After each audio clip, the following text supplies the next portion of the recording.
누구보다 예수 그리스도의 사랑을 많이 받았던 사람이 베드로예요. 예수님으로부터 극찬을 받았던 사람이 바로 베드로입니다. 그런데 예수를 3번이나 부인했던 사람도 베드로예요. 예수를 3번이나 부인했다는 것은 완전히 부인했다는 말이라고 했어요.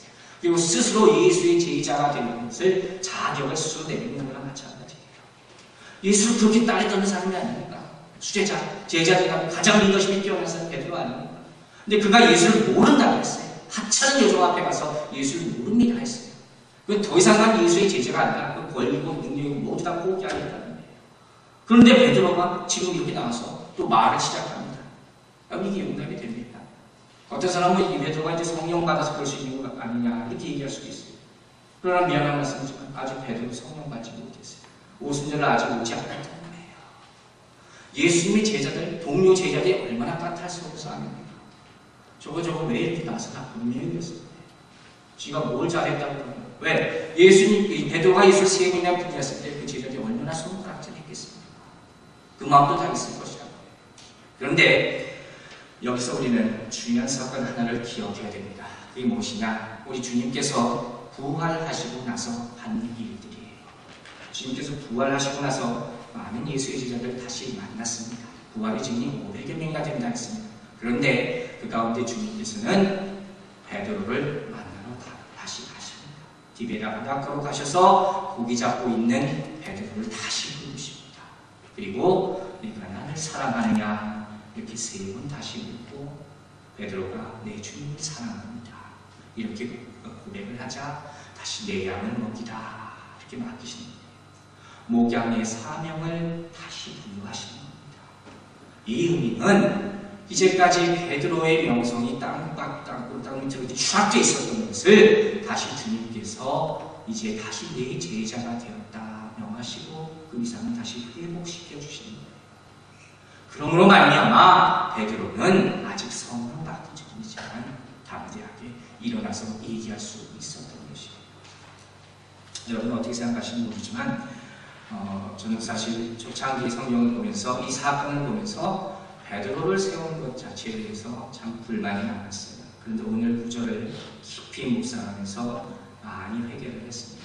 여러분, 주님께서 세운 사람은 어떤 직분이든지 다 그 이유가 있습니다. 내가 판단할 게 아니라는 거예요. 그 이유는 왜 그렇습니까? 주님께서 쓰고자 하시기 때문에 쓰시는 거예요. 그리고 주님께서 쓰시기에 합당하도록 다듬고 가르치실 것이기에 우리가 거기에 대해서 이래라 저래라 하지 말아야 된다. 베드로는요, 우리 눈으로 보기에는 분명히 이건 자연불달이에요. 예수의 제자로서 안 되는 거예요. 일도 못 시키는 거예요. 그러나 그를 자신의 사람으로 만들어서 하나님께서는 자신의 종으로 쓰십니다. 여기 하나님의 뜻이 있는 거예요. 우리는 다 주에 살고 있어요.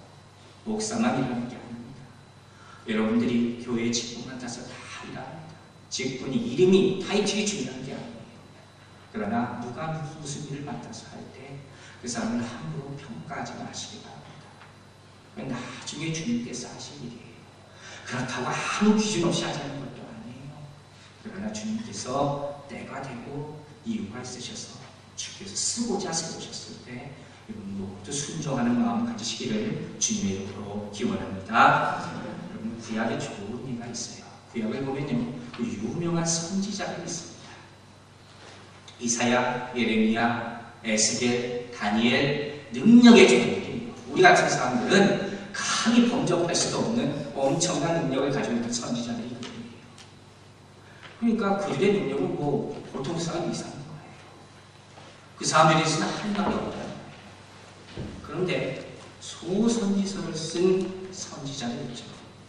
호세아, 아모스, 요나 이런 사람들. 이런 사람들 보면요, 우리랑 별반 다를 게 하나도 없어요. 흠이 참 많은 사람들이에요. 그럼 호세아 보세요. 호세아는 더러운 여자랑 결혼을 합니다. 물론 하나님이 결혼을 시켰어요. 그럼 그걸 누가 합니까? 세상 사람들 보기에는 저거 뭔가 잘못했다 생각하는데 뭐란 거예요. 결점이 많은 사람을 볼 수 있다는 거예요. 그럼 아모스는 목동 출신이에요. 크게 이렇게 뛰어난 지위 있는 사람이 아니란 말이에요. 성격도요, 대쪽 같은 사람이에요. 말이 대쪽이지 융통성 없고 아주 꽉 막히기 때문에. 근데 하나님이 쓰시는 거예요. 요나는 사랑과 자비라고 없는 사람이에요. 그냥 저주나 받고 결국 하나님께서 뭐라 가라 하는데 자기 마음대로 자기가 가게 가는 사람이에요. 근데 이들을 주님께서 선지자로 세워서 쓰시는 왜 세우십니까? 왜들 쓰십니까? 그 이유를 아세요? 그들의 모습 가운데 우리의 모습이 있기 때문이에요. 그들과 우리는 똑같아요. 어떤 면에서 더 부족하다고 생각할지 모르지만 더 많은 것도 없어요. 그러나 주님께서 쓰고자 하시기 때문에 세우시는 겁니다.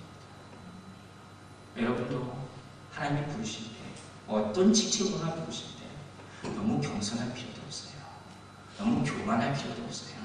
주님께서 부르시니까 그게 합당한 때이기 때문에 나는 부족하다고 생각할지 모르지만 왜 나 같은 사람이 이런 일을 시키나 이렇게 생각하지 마시고 그냥 부르심이 합당하게 순종하는 여러분들 되시기 바랍니다.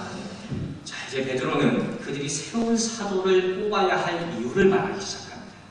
그게 베드로 세운 이유가 되지 않습니다. 그 이유를 설명하기 위해서 누구의 이야기를 합니까? 가룟 유다의 얘기를 하는 겁니다. 16절 여러분 같이 봅니다. 같이 읽겠습니다. 시작. 형제들아, 성령이 다윗의 입을 의탁하사 예수 잡는 자들을 지어한 유다를 가리켜 미리 말씀하신 성령이 응하였으니 마땅하도다.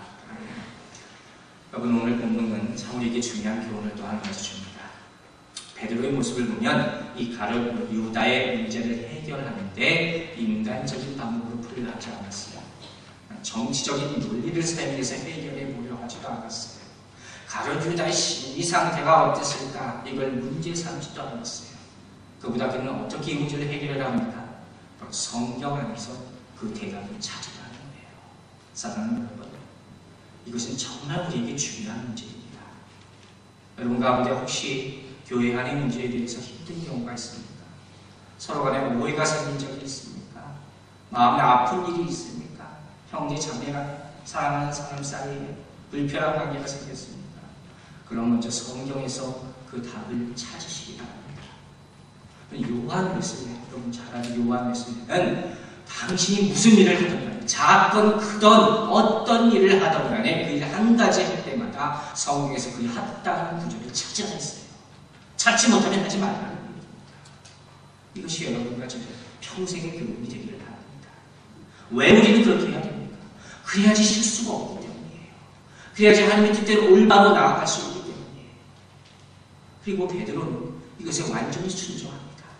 즉 오늘 다윗의 말씀, 시편 41편 9절의 말씀을 그대로 인용하는 거예요.